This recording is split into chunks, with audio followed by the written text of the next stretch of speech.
인도해 주시고 오늘도 우리를 말씀의 자리로 이끌어 주신 줄 믿습니다. 새벽 예배를 통해 우리의 마음에 있었던 세상적이고 육적인 것들이 빠져나가고 하나님의 은혜로 채워지도록 우리 하나님께서 지금도 역사하고 계시는 줄 믿습니다. 죄송합니다. 제가 이제 군종 장교로요, 강원도 철원에서 복무를 했습니다. 이제 교회에 처음 부임을 했을 때 교회를 먼저 섬기고 있었던 군종병이 있었어요. 정말 착했던 친구입니다. 근데 이제 겨울이 점점 다가오니까 어느 날 저에게 와가지고 이야기를 하더라고요. 목사님께서 이제 철원의 추위를 잘 모르실 것 같아서 말씀을 드리는데, 목사님, 최대한 오랫동안 참았다가 내복을 입으세요, 이러더라고요. 그래서 이제 첫 겨울을 앞두고 있었기 때문에 그 친구의 말을 믿고 최대한, 너무너무 추웠거든요. 근데 최대한 참자라는 마음으로 내복 없이 제가 겨울을 보내고 있었습니다. 근데 이제 어느 날 저희 교회를 섬기시던 인사과장, 이제 제가 연대 교회다 보니까, 연대 소속이다 보니까 연대에 있는 인사과장 집사님이 이제 교회에 방문하신 거예요. 그러면서 이제 방문해갖고 제 주변에서 이렇게 어슬렁어슬렁 거리면서 주저주저 하다가 슬쩍 묻더라고요. 목사님, 안 추우세요? 그래서 제가 대답했죠. 집사님, 모르시나 본데 최대한 오래 참았다가 내복을 입어야 돼요. 제 말을 듣던 이 집사님의 동공이 흔들리는 이 모습을 제가 지금도 잊을 수가 없습니다. 동공이 흔들리는 그 모습을 보면서 퇴근하자마자 바로 집에 와서 내복을 입었습니다. 물론 이제 그 군종병과는 전역하는 날까지 행복하게 잘 지냈습니다. 저는 지금도 믿어요. 그 친구에게 아기가 없었을 것이라고. 여러분, 우리가요, 세상을 살아가면서 누군가의 말에 귀를 기울이는 게 참 중요합니다. 왜냐하면 그 말이 내 인생에 영향을 미치기 때문이죠. 세상에는요, 정말 훌륭한 분들도 많이 계시고 정말 좋은 말들도 많습니다. 그런데 우리가 꼭 기억해야 될 것, 천길 물속은 알아도 한길 사람 속은 모른다. 정말 그런 것 같아요. 우리가 세상과 사람을 향한, 그래서 우리들의 믿음을 좀 내려놓고 예수님 한 분만 우리가 믿고 의지할 수 있기를 소망합니다. 사도행전 11장 26절입니다. 만남에 안디옥에 데리고 와서 둘이 교회에 1년간 모여 있어 큰 무리를 가르쳤고, 제자들이 안디옥에서 비로소 그리스도인이라 일컬음을 받게 되었더라. 아멘. 오늘 우리가 예수님을 믿는 사람들을 그리스도인이라고 표현을 하는데요, 이 그리스도인이라고 하는 단어가 성경에 제일 먼저 등장하는 게 사도행전 11장입니다. 그래서 이 그리스도인이라고 하는 단어의 원어가 뭐냐 하면 크리스티아노이라고 하는 단어를 써요. 그래서 이 크리스티아노이라고 하는 단어는 크리스티 플러스 아노이, 이 두 개의 단어가 겹쳐져 있는 거거든요. 그래서 크리스티라고 하는 것은 그리스도, 그리고 아노이라고 하는 것은 누구누구에게 속한 사람이라는 뜻입니다. 그러니까 크리스티아노이는 무슨 뜻이 되겠습니까? 그리스도에게 속한 사람, 그리스도의 사람이라고 하는 것이죠. 당시에 로마 사람들을 보니까 교회 다니는 사람들, 예수님을 믿는 사람들이 누구로 보였던 거예요? 그리스도에게 속한 사람이다, 그리스도의 사람이다 라고 보였다라는 거예요. 그래서 주변에 있는 사람들, 믿지 않는 사람들이 교회 다니는 사람을 그리스도인이다, 그리스도에게 속한 사람이다 라고 불렀던 것이죠. 여러분, 우리 모두가 그리스도인입니까? 저는 우리 모두가 그리스도인 되었으면 좋겠습니다. 그리스도에게 속한 사람, 그리스도의 사람 되셨으면 좋겠습니다. 여러분, 구원은요, 예수님을 믿는 믿음으로 말미암아 생겨나지만 구원을 받은 이후에는 우리는 성화의 과정을 걷게 됩니다. 그래서 그리스도의 장성한 분량으로 점점 변화되어 가는 것이죠. 교회에 와서 말씀을 듣고 따르는 정도가, 예수님을 믿고 신뢰하며 예수님을 따라가는 정도가 점점 깊어지는 것을 의미합니다. 그러한 점에서 신앙은요, 변화예요. 변화. 교회에 나와 직분을 받고 봉사하는 것이 신앙생활하는데 매우 중요합니다. 직분이 정말 중요하죠. 그러나 그것이 전부는 아닙니다.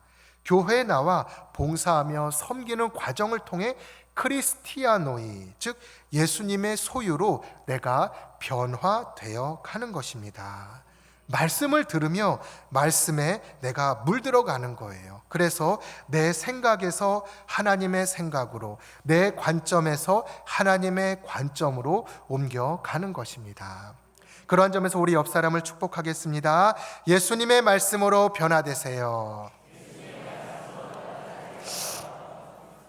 네, 오늘은 이제 단테의 7가지 죄악 가운데 위선 그리고 거짓, 이것을 중심으로 해서 말씀을 살펴보려고 합니다.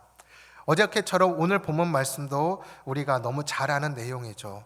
지난 주일날 했었던 성찬식 때 성찬을 제정하셨던 예수님에 대한 기록이 나와 있습니다. 그런데 오늘 본문을 만약 그림으로 표현한다면 약간 어두운 톤으로 그려졌을 법한 한 인물이 있습니다. 그가 누군가 하면 바로 가롯 유다이죠. 기독교 역사뿐만 아니라 기독교를 문화적인 토양으로 삼고 있는 나라에서는 이 유다, 가롯 유다라고 하는 이름을 자녀들에게 잘 지어주지 않는다라고 하는 거예요. 네, 뭐 데니엘, 뭐 피터, 존, 뭐 이러한 식으로 다 쓰지만 유다는 잘 쓰지 않는다라고 하는 것이죠. 왜냐하면 이 유다가 저주스러운 이름으로 기억되어 있기 때문입니다. 그렇기에 교회 설교에서도요, 이 유다에 대한 설교는 잘 다루어지지가 않습니다. 이러한 이유 때문에 우리는 사실 유다라는 사람에 대해서 잘 알기가 어렵습니다. 그렇지만 오늘 말씀을 통해 우리 안에 혹시 유다의 모습이 있다라면 그 모습이 비워지는 시간 되기를 소망합니다. 그런데 우리가 유다를 이해하려면요, 십자가에 대한 우리의 이해를 신약 시대의 그것으로 조금 교정할 필요가 있습니다. 고린도전서 1장 18절입니다. 십자가의 도가 멸망하는 자들에게는 미련한 것이요 구원을 받은 우리에게는 하나님의 능력이라. 아멘. 잠깐만 좀 놔둬주세요. 십자가의 도가 멸망하는 자들에게는 뭐라고요? 미련한 거래요. 사실 그 당시에는 예수님을 믿는 사람들이 아주 소수였거든요. 바꾸어 말하면 대다수가 멸망하는 자들이었어요. 즉 대다수가 십자가가 무엇으로 보였다라는 것입니까? 미련한 것으로 보였다라는 거예요. 여러분, 오늘날 우리는요, 십자가에 달려 돌아가신 예수님을 구주로 받아들이는 것이 어렵지가 않습니다. 그런데 당시에는요, 그렇지가 않았어요. 학자들이 연구해 본 바에 의하면 초대교회가 복음을 전하는데 가장 큰 장애물이 뭐였는가 하면 십자가였어요. 십자가가 제일 큰 장애물이었어요. 예수께서 메시아이시고 그리스도인데 어김없이 사람들이 그렇게 말하면 어김없이 말하는 거예요. 어떻게 메시아가 십자가에 달려 비참하게 죽을 수가 있냐? 이건 있을 수가 없는 일이다 라고 다들 부정적인 반응을 보였다라고 하는 것이죠. 오늘날 우리들이야 예수님이 십자가에 달려 죽으셨습니다, 왕이 십자가에 달려 죽으셨습니다라는 말이 아무것도 아닌 말로 다가오지만 당시의 사람 이 산을 넘어가는 것, 이것을 믿는 게 너무너무 어려웠던 일이라고 하는 것이죠. 네. 그래서 사도 바울은요, 서신서 곳곳에서 십자가가 뭐라고요? 복음이다. 복음이 뭐라고요? 십자가다라고 강조하는 것입니다. 십자가가 복음의 걸림돌이 되어서는 안 된다라는 사실을 사도 바울이 끊임없이 편지를 통해 보냈다라고 하는 것입니다. 왜냐하면 그만큼 초대교회에서도 십자가는 수용되기가 매우 어려운 것이었던 거예요. 이러한 안경을 가지고 이러한 십자가에 대한 이해를 전제로 해서 유다에 대해서 한번 살펴보도록 하겠습니다. 누가복음과 요한복음의 말씀입니다. 이때 예수께서 기도하시러 산에 가사 밤이 새도록 하나님께 기도하시고 밝음에 그 제자들을 부르사 그 중에서 12를 택하여 사도라 칭하셨으니 야고보의 아들 유다와 예수를 파는 자 될 가롯 유다라. 어떤 이들은 유다가 돈꾀를 맡았으므로 명절에 우리가 쓸 물건을 사라 하시니 혹은 가난한 자들에게 무엇을 주라 하시는 줄로 생각하더라. 아멘. 여러분, 우리가 생각하는 가롯 유다가요, 이렇게 정말 저주스러운 이름이지만 사실 이 가롯 유다의 실제 모습, 가롯 유다가 어떠한 사람이었는가를 우리가 좀 이해할 필요가 있습니다. 가롯 유다도요, 예수님께서 밤새 기도하여 선택한 12 제자 가운데 한 사람입니다. 여러분, 사도 바울은요, 제자가 아니었어요. 사도 바울은 정말 훌륭한 사도였지만 그는 12 제자 가운데 들어있지 못한 사람이었어요. 그런데 가롯 유다는요, 예수님께서 직접 선택해서 예수님의 제자로 삼았던 사람이다라고 하는 것이에요. 그래서 이 가롯 유다 역시 다른 제자들과 똑같이 예수님을 3년간 따라다니면서 때로는 귀신도 내어 쫓고요, 질병도 치료했을 것입니다. 복음도 증거했을 것이에요. 게다가 그는요, 다른 제자들과는 다르게 출신 자체가 좀 달랐습니다. 다른 제자들은 갈릴리 바닷가 출신이었어요. 배움이 아주 짧은 사람들이었어요.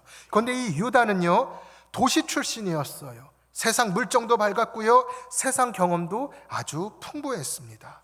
또한 이 사람은요, 이스라엘의 주권 회복 운동에 관여할 만큼 아주 정치적인 인물이었습니다. 구약 성경에 기반해 가지고 메시아 대망 사상에 아주 정통해 있었던 분이죠. 그러한 점에서 이 가롯 유다는요, 역사에 대한 관심뿐만 아니라 사회 변혁 운동에도 관심을 가질 만큼 아주 지적인 사람이었습니다. 뿐만 아니라 그는 재물에도 아주 밝았습니다. 재물에도 밝았어요. 예수님의 제자 가운데 마태의 직업이 뭐였죠? 세리였어요. 세금 거두는 일을 했어요. 얼마나 계산을 빠르게 했겠습니까? 그럼에도 불구하고 예수님께서는요, 제자 공동체의 돈꾀를 누구에게 맡겼다고요?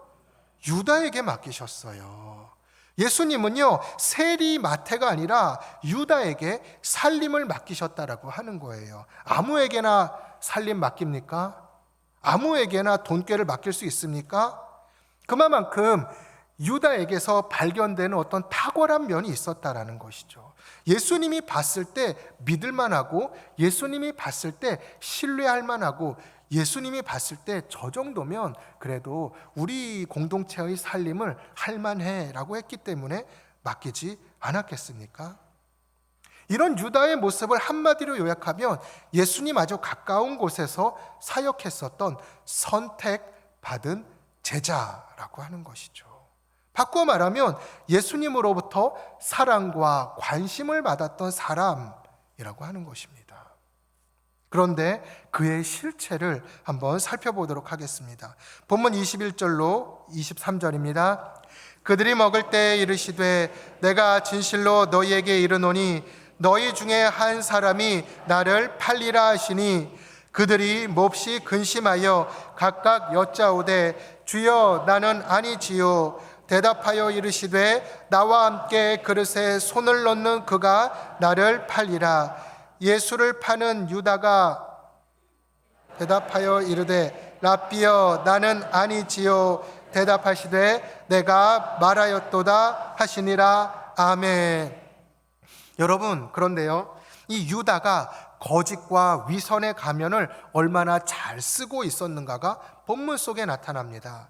주님께서는요, 제자들 가운데 한 사람이 나를 팔 거야 라고 말씀하셔요. 물론 누구를 가리킵니까?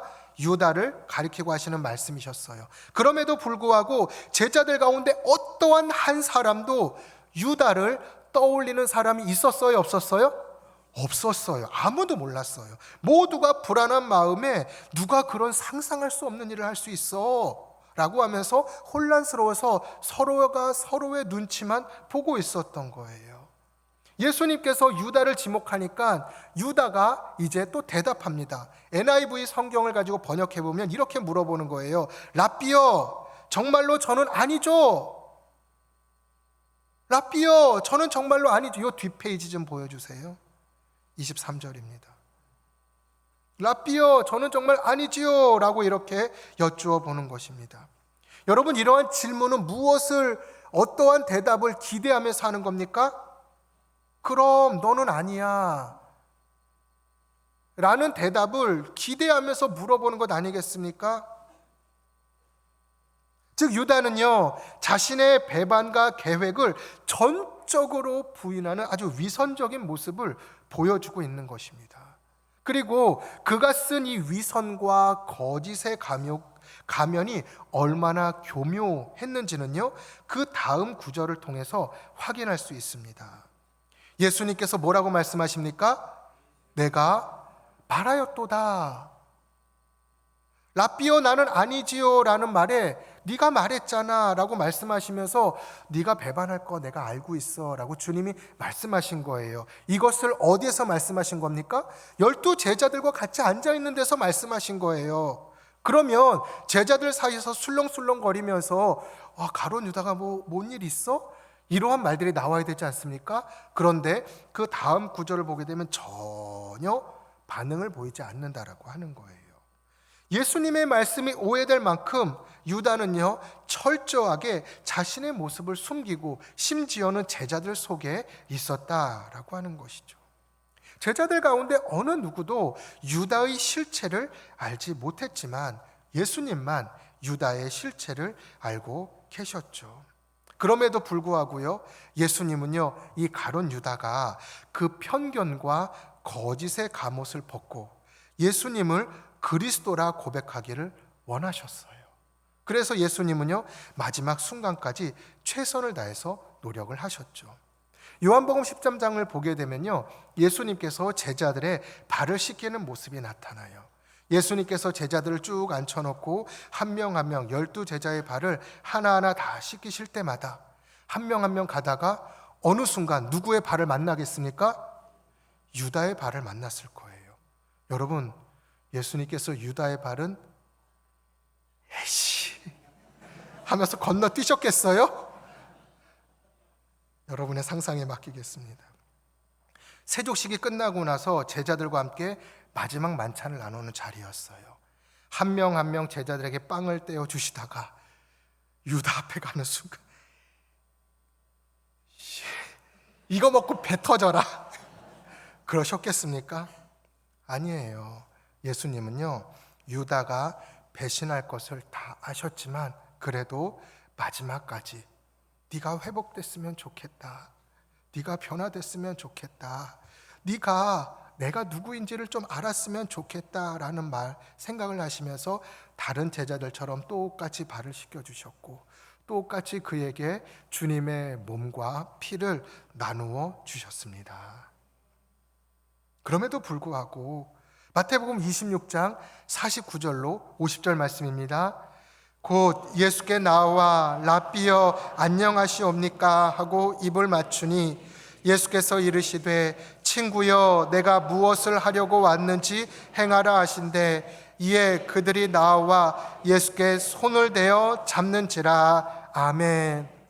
이 말씀이 뭐냐 하면요, 이제 이 가룟 유다가 군병들을 데리고 예수님께 찾아오는 거예요. 왜 왔습니까? 예수님을 이제 잡아 죽이려고 찾아온 것이죠. 그때 예수님께서 가룟 유다에게 뭐라고 말씀하시나요? 친구여. 여러분, 이 말씀의 의미가 이해가 좀 되십니까? 안 되죠. 저도 안 돼요. 이게 이해가 안 돼요.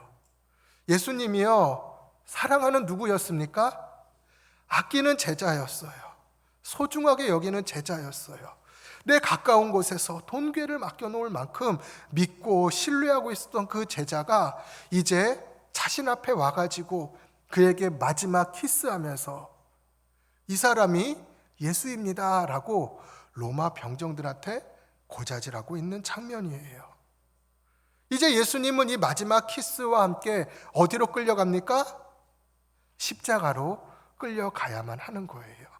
이 마지막 순간에 가룟 유다가 눈앞에 보이는 거예요. 그런데 그에게 얼마나 밉고 얼마나 속상하겠습니까? 저는요 이 말씀을 읽는데 이 친구여라고 하는 이 말씀을 읽는 순간 이거를 제가 감당할 수가 없더라고요. 이해가 안 되는 말씀이에요. 친구여. 무슨 뜻입니까? 나 아직 너 사랑해. 너 아직 나한테 소중해. 너 아직 끝난 거 아니야. 너 아직 살 수 있어. 너 이 말 꼭 기억하고 제발 죽지 마. 여러분, 이게 이해가 되십니까? 예수님의 사랑이요 바로 이런 거예요. 예수님의 은혜가 바로 이런 것입니다. 여러분, 우리들이 예수님을 의지해서 일어날 수 있는 단 하나의 이유가 있다라면 예수님의 이 놀라운 사랑이에요. 자신을 부인하고 자신을 배반하고, 영상 띄우지 마세요. 부끄러우니까. 꺼주시라니까. 여러분, 이게 진짜 예수님의 모습인 거예요. 친구야. 사탄이 네 속에 들어가서 네가 나를 팔려고 하고, 사탄이 네 속에 들어가서 네가 지금 나를 잡으러 왔지만 그래도 너는 내 친구야. 나는 끝까지 너를 친구로 생각해. 이게 가룟 유다가 예수님으로부터 들었던 마지막 말씀이에요. 유언과 같은 말씀인 거죠. 저를 사랑하는 서림의 모든 성도들, 혹시 예수님께 부끄러운 어떠한 것이 있어서, 주님 앞에서 어떠한 마음에 침이 있어서 나가지 못하는 분이 있더라도 가룟 유다에게조차 주님께서 뭐라고 말씀하셨다고요? 친구야 라고 말씀하셨던 그 주님의 음성을 들을 수 있기를 소망합니다. 여러분, 이 정도의 사랑과 관심을 받았다라면 미안해서라도 변화되어야 돼요. 미안해서라도, 주님께 정말 죄송해서라도, 미안한 마음에라도 변화가 되어야 되는데, 유다는요 이 위선과 거짓의 가면을 벗어버릴 그 마지막 기회조차 놓쳐버렸어요. 예수님을 향해서 부르는 그의 마지막 호칭이 또 뭐였습니까? 라삐어라고 말을 하는 거예요. 그는 제자를 부름받은 그때부터 마지막 순간까지 예수님을 그리스도로 보지 못했던 거예요. 자신의 생각 속에 갇혀 있었던 것입니다. 십자가를 지는 것은 자신이 기대했었던 메시아가 할 일이 아니라는 생각에서 전혀 벗어나지 못했다라고 하는 것입니다. 여러분, 나폴레옹이요 그 오스트리아에 있는 군인들과 싸우려고 할 때 알프스를 이렇게 넘어갈 때 있었던 일이라고 합니다. 천신만고 끝에 산봉우리에 올라가 가지고 이 군인들과 함께 산 너머 바라보고 있는데 나폴레옹이 갑자기 외친 거예요. 여기가 아닌가비요. 이 말에 이제 나폴레옹이 병사들과 함께 또 내려와 가지고 죽을 힘을 다해서 건너편 봉우리에 또 올라갔어요. 나폴레옹이 또 이렇게 말했다잖아요. 아까 거긴가벼. 병사 중에 한 명이 말했대요. 저놈은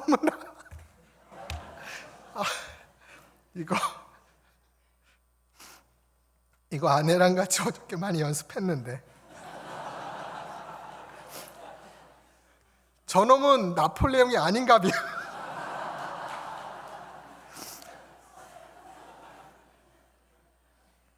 여러분, 이게 웃기지만 유다가 꼭 이렇게 외치는 것 같아요. 십자가를 진다라고 하니, 십자가를 진다니 저 사람은 구원자가 아닌가 봐. 여러분, 십자가를 진다라고 하니 저 사람은 구원자가 아닌가 봐. 예수님을 제대로 보지 못했기 때문에 그는 마지막까지도 자신의 생각 속에 갇혀 있었던 거예요. 그래서 유명한 C.S. 루이스가 이런 말을 했습니다. 우리 같이 한번 읽어볼까요? 우리는 예수 그리스도를 바라보는 동안만 그리스도인이다. 예수 그리스도를 바라보는 동안 주님이 나를 지배하기 때문이다. 그렇습니다, 여러분. 유다가요, 예수님을 본 게 아니에요. 자기가 보고 싶었던 것을 보았을 뿐이에요. 보고 싶은 것만 보려 했기 때문에 그는 위선과 거짓의 가면을 벗지 못했다라고 하는 것입니다. 제가 노래를 잘 못하기 때문에 어렸을 때 저희 어머니가 저를 피아노 학원에 보냈어요. 피아노라도 좀 열심히 쳐봐라. 지금은 다 잊어버려서 피아노를 전혀 못 치지만 선생님이 저한테 가르쳐 주신 한마디 말씀은 지금도 기억해요. 뭐였는가 하면 제 손바닥을 늘 때리면서, 용이야, 건반을 정확하게 눌러야지. 건반을 정확하게, 맞나요? 너무 아팠어요. 여러분, 피아노의 기본은요, 정확한 터치에 있어요. 그래야 정확한 음이 정확하게 나는 것입니다. 여러분, 우리가요, 그리스도인으로 제대로 살려면요, 예수님을 똑바로 보려고 노력해야 되고, 예수님께 우리들의 눈이 고정되도록 하지 않으면 우리는요, 자연스럽게 엉뚱한 곳을 보게 됩니다. 엉뚱한 곳을 보게 되면 그것이 신념이 되고 이데올로기가 되어서 그것이 결국은 위선과 거짓의 가면까지 쓰게 만든다라고 하는 것이죠. 여러분, 정말 그래요. 꼭 기억하세요. 우리의 마음과 생각이 얼마나 잘 변하는지 모릅니다. 남편과 함께 꽃구경 갔다가 돌아올 때 차 안에서 대판 싸우는 분들 제가 많이 들었어요. 음식점에 가서 행복한 마음으로 음식점에 들어갔지만 대판 싸우고 나오는 분들 참 많이 봤습니다. 지금 내가 잘 믿는다고 내일도 내가 잘 믿는다? 아니에요. 지금 내가 제자라고 내일도 제자 되는 것 아닙니다. 유다가 바로 그것을 보여주고 있어요. 유다는요, 원래 총애를 받는 제자였음에도 불구하고 그가 예수를 나의 구주입니다, 예수님만이 나의 주인이십니다, 예수님은 나의 모든 것입니다 라고 매일매일 고백하려고 노력하지 않다 보니까 그가 원래 가지고 있었던 정치적 욕망으로 되돌아가게 되었던 거예요. 예수님께서는 마지막 순간까지 친구여 라면서 돌아올 기회를 주셨음에도 불구하고 그는 마지막 순간까지 예수님을 누구라 고백합니까?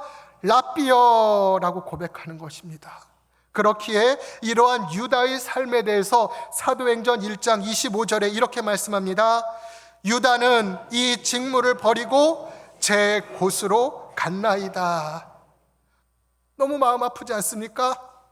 3년이나 예수님의 제자가 되어가지고 예수님의 제자라고 하는 그 영광의 자리에 서가지고 예수님을 그렇게 졸졸 따라다니면서 예수님의 제자로서 권세와 능력을 가지고 놀라운 일들을 행하였던 그 가룟 유다가 예수님이 나의 주입니다, 예수님이 나의 주입니다, 예수님이 나의 주입니다 라고 매일매일 고백해서 예수님이 랍비입니다 라고 하는 자신의 생각이 빠지도록 만들었어야 됐는데 그것을 하지 못하다 보니 결국은 어디로 갔습니까? 제 곳으로 돌아갔나이다. 그게 어디입니까? 편견의 감옥으로 돌아갔다라고 하는 것입니다. 여러분, 예수님을 만나도 예수님 안에서 새로운 삶을 살 수 있었음에도 불구하고 그는 자기가 있었던 곳에서 한 발자국도 더 벗어나지 못했습니다. 이것을 지키기 위해서 그는 결국 거짓과 위선의 가면을 벗어버릴 수가 없었다라고 하는 것이죠. 저는 사랑하는 우리 서림의 모든 성도님들이요, 예수님을 오늘도 주라 고백하고 내일도 주라 고백하고 나에게는 예수님밖에 없습니다, 나에게는 예수님밖에 없습니다, 예수님만이 그리스도이십니다 라고 고백하는 이러한 고백이 매일매일 이어졌으면 좋겠습니다. 고린도후서 13장 5절입니다. 너희는 믿음 안에 있는가? 너희 자신을 시험하고 너희 자신을 확증하라. 예수 그리스도께서 너희 안에 계신 줄을 너희가 스스로 알지 못하느냐? 그렇지 않으면 너희는 버림받은 자니라. 아멘. 여러분, 유다는요, 자기가 옳다라고 생각하는 신념이 중요했어요. 그러나 꼭 기억하십시오. 내가 옳다라고 생각하는 것보다 더 중요한 것은요, 예수님이 옳다라고 말씀하시는 거예요. 예수님의 관점을 따르는 것이 중요한 것입니다. 나의 관점을 유지하는 것보다 더 중요한 것이 바로 이것입니다. 자신의 생각을 버리지 못하고 그 안에 갇혀버린 유다는 결국 자살로 생을 마감하며 기독교 역사의 가장 치욕스러운 이름으로 남게 되었습니다. 그런데 여러분, 유다만큼 배반했던 사람이 누구입니까? 베드로예요. 베드로도요, 수제자였습니다. 베드로 역시 유다처럼 십자가를 지면 안 됩니다 라고 예수님을 설득했던 사람이에요. 그래서 예수님한테 뭐라고 얘기까지 들었습니까? 사단아, 내게서 물러가라 라는 책망까지 들었던 그런 사람이에요. 그러나 그는 또 예수님께 3번이나 내가 예수님을 모릅니다 라고 부인했던 사람입니다. 그런데 이 베드로는요, 뭐 했습니까? 회개했던 거예요. 돌이켰던 거예요. 누구로? 예수님이 나의 주인이십니다. 주님, 나 이렇게 부족합니다. 주님, 나 이렇게 약합니다. 나 주님을, 십자가를 내가 모르고 십자가 지지 말라고 말했던 사탄의 하수인이었으며 예수님을 3번이나 모른다고 부인한 나 이렇게 연약한 사람입니다. 그러니 예수님, 나 좀 도와주십시오 라고 고백하는 이러한 믿음의 고백, 바로 이것 하나가 베드로를 축복의 사람으로 변화시킨 줄 믿습니다. 여러분, 그렇습니다.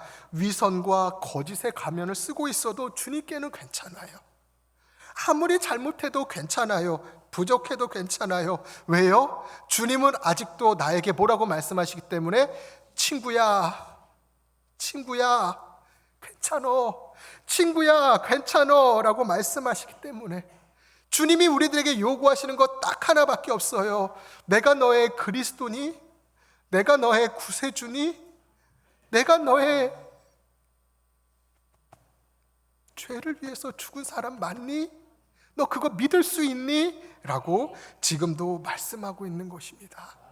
우리가 가룟 유다의 이러한 모습을 통해서 우리 안에 있는 생각들을 내려놓고 예수를 주로 고백하며 나는 죄인이지만 주님이 나의 죄를 위해 십자가를 지셨습니다 라고 고백하는 그곳까지 나아가는 우리 모두가 되었으면 좋겠습니다. 우리 같이 찬양하도록 하겠습니다.